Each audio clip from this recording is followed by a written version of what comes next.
அண்மை செய்தியை பார்த்து வருகிறோம்.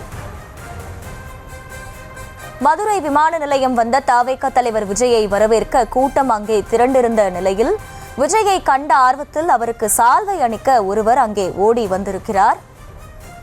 திடீரென விஜயை நெருங்கிய நபரை கண்டதும் விஜயின் பாதுகாப்பு அதிகாரி உஷாராகி அவரது தலையில் துப்பாக்கியை பிடித்திருந்த அந்த காட்சிகள் வெளியாகி இருக்கின்றன. துப்பாக்கி எடுத்த நிலையில் அது வெடித்திருந்தால் என்னவாக இருக்கும் என்ற கேள்வி எழுந்திருக்கிறது. இது தொடர்பான காட்சிகளும் வெளியாகி இருக்கின்றன. மதுரை விமான நிலையம் வந்த விஜயை வரவேற்க பல்வேறு நபர்களும் அங்கே திரண்டிருந்த நிலையில் ஒருவர் அவரை பார்க்க ஆர்வமாக அருகில் சென்று சால்வை அணிவிக்க வந்திருந்த நிலையில் அவர் மீது துப்பாக்கி வைக்கப்பட்டிருந்த அந்த சம்பவமானது அரங்கேறியிருக்கிறது. கூடுதல் விவரங்களை செய்தியாளர் விக்னேஷ் வழங்க கேட்கலாம். விக்னேஷ், வணக்கம். இந்த சம்பவம் குறித்த முழு விவரங்கள். நிச்சயமாக, அதாவது மதுரை விமான நிலையத்தில் விஜயை பார்க்க வந்த தொண்டர் மீது துப்பாக்கியை காட்டிய பாதுகாவலரால் பரபரப்பு ஏற்பட்டுள்ளது. கொடைக்கானல் தாண்டிக்குடி பகுதியில் ஜனநாயகம் படப்பிடிப்பானது 3 நாள் நடைபெற்றது. அதைத் தொடர்ந்து இன்று விஜய் மதுரையில் இருந்து சென்னை செல்ல இருந்த நிலையில் அவருக்காக ஒய் பிரிவு பாதுகாப்பு உளவுத்துறையான ஒரு அதிகாரியும் 50 பவுன்சர்களும் உடன் வந்திருந்தனர்.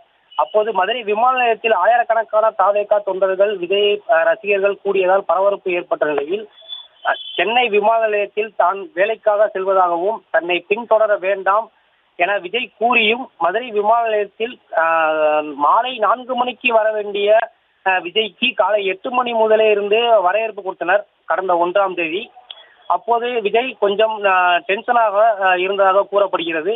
அப்போது தொடர்ந்து விஜய் மக்கள் வெள்ளத்திலும் தொண்டர்கள் வெள்ளத்திலும் ரசிகர்கள் வெள்ளத்திலும் சுமார் விமான நிலையத்தில் இருந்து 3 மணி நேரம் தாமதமாக விமானத்தை கடந்து சென்றது குறிப்பிடத்தக்கது. அதைத் தொடர்ந்து 3 நாள் படப்பிடிப்பு கொடைக்கானலில் முடித்துவிட்டு தனி விமானம் மூலம் இன்று சென்னை செல்வதற்காக மதியம் 12 மணிக்கு மதுரை விமான வந்தார். அப்போது தவேக தொண்டர் ஒருவர் சால்வை கொடுப்பதற்காக விஜயை நோக்கி ஓடி வந்த பொழுது விஜயின் பாதுகாவலர் ஒருவர் துப்பாக்கி எடுத்து அவர் தலை மீது நீட்டியது பெரும் பரபரப்பை ஏற்படுத்தியுள்ளது. சற்று நேரத்தில் விஜய் பாதுகாப்பிற்காக அந்த பாதுகாவலர் சற்று நேரம் அந்த டிக்கரை அழுத்தியிருந்தால் ஓடி வந்த ரசிகர் தொண்டரின் நிலைமை என்ன ஆயிருக்கும் என்ற கேள்வியும் எழுந்துள்ளது.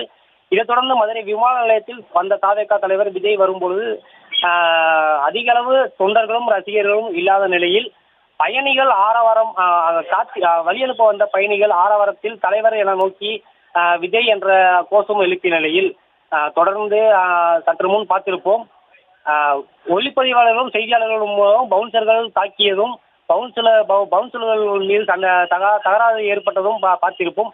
அதைத் தொடர்ந்து சற்று முன் சால்வை கொடுப்பதற்காக ஓடி வந்த தவேக தொண்டர் மீது துப்பாக்கியை நீட்டியது பெரும் பரபரப்பை ஏற்படுத்தி வருகிறது.